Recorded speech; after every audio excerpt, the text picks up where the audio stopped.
before we get into actually doing some cooking, Kate's asked me to give you guys a couple of tips on some things, like how I run my kitchen and how I personally avoid waste in my kitchen. So I've got sort of my top 4 tips for you. So the first thing that I always do is I always go to farmers markets or go to fruit and veggie stores where they have stuff in bulk and cheap and that sort of thing. So for example, strawberries there was a glut of strawberries a little while ago, so I made a pretty significant amount of strawberry jam and a whole bunch of different things with strawberries, which is great. So that cost me $10, $15 and I have enough strawberry jam for the rest of the year, which is great. The reason I do that, not only is it fun to go to the farmers markets and you get to know your community and that sort of stuff that's in season tastes better and it's cheaper. And so that's the way to really save waste in your kitchen. I think that's the first thing. The second thing I do is I love an affair with my freezer. I freeze all sorts of things. What sort of things are you guys freezing? Leftovers. Leftovers, yep. What else? What else goes in the freezer? Bread, yep. Bananas. Bananas, yep. And the trick with bananas and berries and fruits and those sorts of things, if you put a banana into the freezer, you're never going to use it. Because it's like, how are you going to use it? You've got to defrost it and it gets mushy and whatever. Yeah, so what I do though is I puree it first, put it in some ice cube trays into the freezer, take them out into a Ziploc bag. And the reason that's really important, being sort of in love with your freezer and your ice cube trays, is that it actually helps you use the stuff that you freeze. So if you're freezing spinach puree, pesto, all sorts of things, pumpkin puree, your bananas, your strawberries, berries, that sort of stuff. Puree them, put them in an ice cube tray, take them out, then you have portion control, as opposed to taking it out and having a big thing of stock and going, what am I going to do with all of that ice cream, container full of stock, which just never gets used. So it's a way of just really making sure the volume gets turned over in your freezer. The other things that I freeze, rice. That changed my life when I learned that you could freeze rice. So who has Thai takeaway or any kind of takeaway and you have a leftover thing of rice? So what do people usually do with it? Have it for lunch the next day. Most people just throw it away, right? They're like throwing either they wash up the plastic things and like, oh, what am I going to do with all this rice? I'll just chuck it away. So freezing rice is really great. We've got a chorus. Freezing rice is really great because it's one of those things that you do often really throw when you have leftovers of. Breadcrumbs is really good in the freezer. It's a really great way to use leftover bread. Milk is excellent. So if you go to the supermarket and the milk's on sale, and particularly if it's organic milk on sale, I always buy a couple because it's a little bit more expensive. So then I just put a couple in the freezer, 1 in the fridge, 2 in the freezer, I'm done for the month, which is excellent.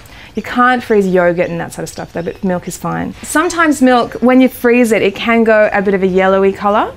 And that means it's sort of separated as well, and the buttermilk is freezing different to the water. It usually comes back when you take it out of the freezer and let's leave it for a little while. Mix it out. Yeah. Some other things that I always do, always use the end bits. So if you make too much pasta, all I do is put a bit of olive oil in it, then it goes into the fridge. It's great, and that means it doesn't get all sticky and and gross. And you can then use it again, just put some pesto on it, and it's beautiful. You can use it the next day.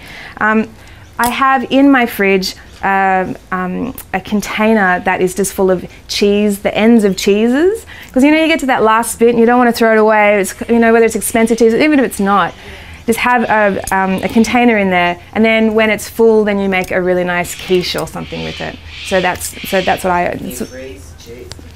I wouldn't freeze cheese.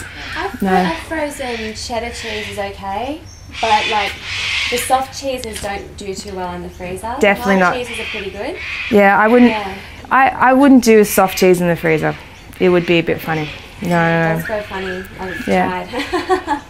Cheese never seems to go off anyway. Well, if it's stored correctly. So how are people storing their cheese to make sure you get the most out of it? Okay, so how I store my cheese is get some like Glad Bake or whatever it's called, some baking paper. Wrap it in the baking paper, then put it in a airtight container. So the idea with Glad Wrap, it makes it sweat, and so it'll go off faster.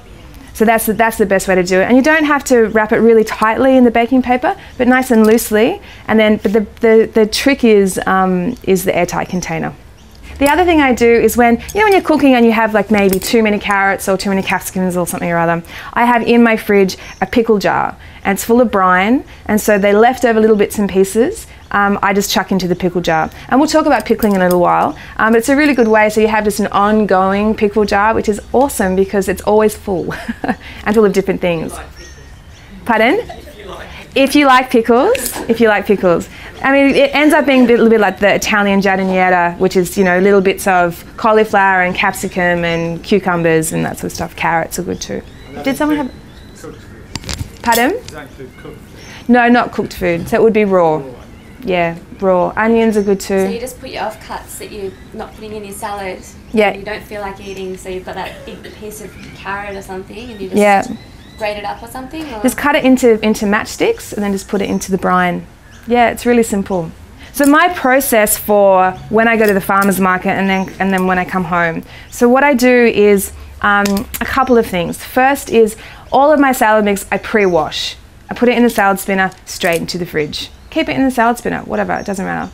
So the trick is to make sure that you actually wash stuff. So when you get home and you're really tired on a Tuesday night, and you're like, what am I going to cook? And you look in the fridge and there's all these vegetables that you're going to have to prepare, then you just call a pizza. I mean, that's just what happens to a lot of people because it's actually, you're tired at the end of the day. So on a Saturday afternoon, after the farmer's markets, go home, wash all of my salad greens, put them in the salad spinner into the fridge. Or the other thing is you can use Ziploc bags or, some airtight containers. Just wash them first. For all of my greens, like spinach and kale and beetroot leaves and all that sort of stuff, there are two sort of methods that most people use. One is to, in your crisper, put a damp towel on the bottom, and then because it just retains the moisture, and then just layer all of your vegetables on top of that, wash them, leave a little bit of water on them, layer them up, and then put a nice damp towel on the top as well. Just a tea towel will do, and just make sure that it's damp for the rest of the week. A little bit, but not wet, but a little bit damp. Just means that it retains all of the moisture. The other way that people do it is to wash them, dry them, then put them into a Ziploc bag. And some people really like that because it's very organized. So you're like, I'll have my basil's in this one, my parsley's in this one, my spinach is in this one, and they're all washed, ready to go. And sometimes people even cut them up as well. So then your crisper looks like a little, filing cabinet, which is great. So I've done that as well, and that makes a big difference. I also pre-cook a lot of my food for the week on a Saturday afternoon. It sounds like a lot of work, but what I'll do is I'll just spend an hour and I'll chuck a whole bunch of cauliflower with some oil into the oven. So then for the rest of the week, if I feel like coming home making roasted cauliflower salad, that's done. I might pre-chop some things. I might blanch a whole bunch of spinach and put it in there ready to go. So just think of the things that you're going to make that week and what you can kind of do prior to that. What that means is that you don't have rotting vegetables in the bottom of your crisper all the time because you can't be bothered cooking, which is just actually the reality of what happens. So if you open my fridge on a Saturday afternoon, there'll be pureed pumpkin, there'll be some cooked spinach, all of my salad greens done, a whole bunch of different roasted veggies, whether it's beetroot or whether it's roasted cauliflower. All of my herbs washed, ready to go, and so that's sort of done for the week. And that at least cuts down about 2 or 3 hours of cooking time during the week, which means I'd actually cook and eat at home. So, yeah.